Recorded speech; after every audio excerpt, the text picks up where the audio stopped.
Bonjour à toutes et à tous, je suis ravi de vous retrouver sur Tremplin TV. Aujourd'hui, on continue notre formule du succès. Je suis en compagnie de Jimmy Betto. Bonjour Jimmy. Bonjour Emmanuel. Jimmy, j'ai très hâte, je pense ne pas être le seul. Cette formule du succès, tu nous as parlé du avoir. Aujourd'hui, qu'est-ce qu'on aborde? Eh bien aujourd'hui, on va aborder le faire. Et je vous rappelle la formule du succès, être multiplié par faire égale avoir. Et si on reprend l'exemple du marathonien, eh bien, le avoir pour le marathonien, c'est sa performance, en combien de temps il va courir ces 42 km, ou est-ce que même il va simplement y arriver, ce qui peut être déjà un challenge. Déjà un challenge ou une performance. Après, qu'est-ce qu'il va faire? Lui, il va s'entraîner, donc son plan d'entraînement, il va l'ajuster en fonction de ce qu'il veut avoir comme performance, il va ajuster aussi son alimentation, et puis le être, on va voir que ça aura des répercussions aussi sur sa musculature, son endurance, il va travailler son mental, voilà, donc ça, ce sera l'objet d'une prochaine capsule, et aujourd'hui, on va se consacrer au faire, et au faire pas du marathonien, mais du chef d'entreprise, bien entendu. Alors justement, c'est quoi ce faire pour un chef d'entreprise? Bien, le faire pour un chef d'entreprise, c'est très souvent ce qu'il ne réalise pas suffisamment. C'est-à-dire? Eh bien, allez, dans 90% des cas, un chef d'entreprise est quelqu'un qui connaît un métier et qui s'est lancé dans l'aventure parce qu'il était plombier, il était maçon, il était expert comptable, il était opticien, il avait un métier. Il pouvait être boulanger, peu importe. Et en fait, quand il s'est lancé, il a réalisé ce qu'il savait faire, son métier, ce qu'on va appeler des tâches opérationnelles. Il va produire des biens ou des services qu'il va vendre à ses clients.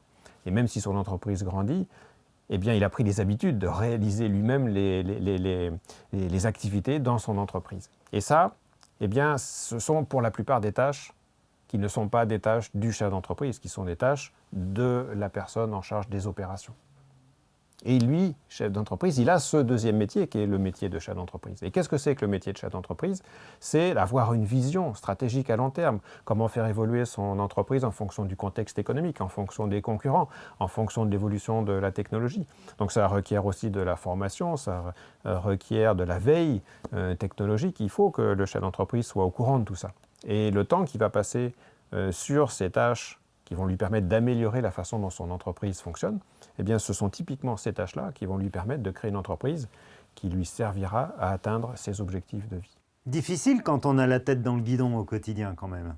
Et très difficile, c'est pour ça que la plupart du temps, on trouve des chefs d'entreprise qui travaillent 50-55 heures par semaine avec parfois des frustrations au niveau des revenus parce qu'ils sont dans l'opérationnel et ils ont du mal à s'en sortir. Et c'est un peu un cercle vicieux. Quand on ne se sort jamais de l'opérationnel, on ne met pas en place ce qu'il faut pour se libérer du temps et sortir de l'opérationnel. Donc c'est le chat qui se mord la queue.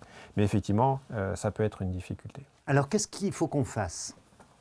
Moi, je recommande de prendre les choses méthodiquement et de commencer tout simplement. Et c'est quoi tout simplement? Sur une période de 1 à 2 semaines, on liste ce qu'on fait, toutes les tâches qu'on réalise. Il peut y en avoir 50, 60. Et puis on va avoir comme ça une vision très claire de où passe notre temps. C'est là qu'on se rend compte qu'en général, on passe 80-90%, voire plus, de notre temps sur de l'opérationnel. Une fois qu'on a cette vision globale de là où passe notre temps, on va voir qu'il y a des tâches qui se répètent, qui sont réalisées fréquemment, des tâches qui sont réalisées un petit peu moins fréquemment, et ainsi de suite. Et puis, parmi toutes ces tâches, il y en a aussi que seuls nous, on peut faire en tant que chef d'entreprise, ou même que seuls nous devons faire en tant que chef d'entreprise. Donc, celles-là, on va les garder.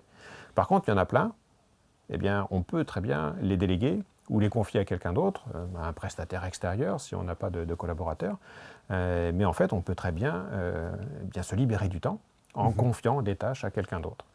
Donc, une fois qu'on a fait cette cartographie très simple, de là où passe notre temps sur 2 semaines, on va pouvoir commencer à mettre en place un plan d'action en disant je vais déléguer cette tâche-là petit à petit. En fait, semaine après semaine, on va déléguer une tâche ou 2 supplémentaires. Et puis comme ça, on va se libérer du temps et qu'on va consacrer à des tâches stratégiques qui sont les tâches du chef d'entreprise et ce qu'il doit faire pour développer l'entreprise qui lui permettra d'atteindre ses rêves quelque part. Comme le marathonien qui optimise son entraînement pour atteindre son but. Exactement. Merci beaucoup Jimmy pour la deuxième partie en gros de cette formule du succès concernée ce qu'on doit faire.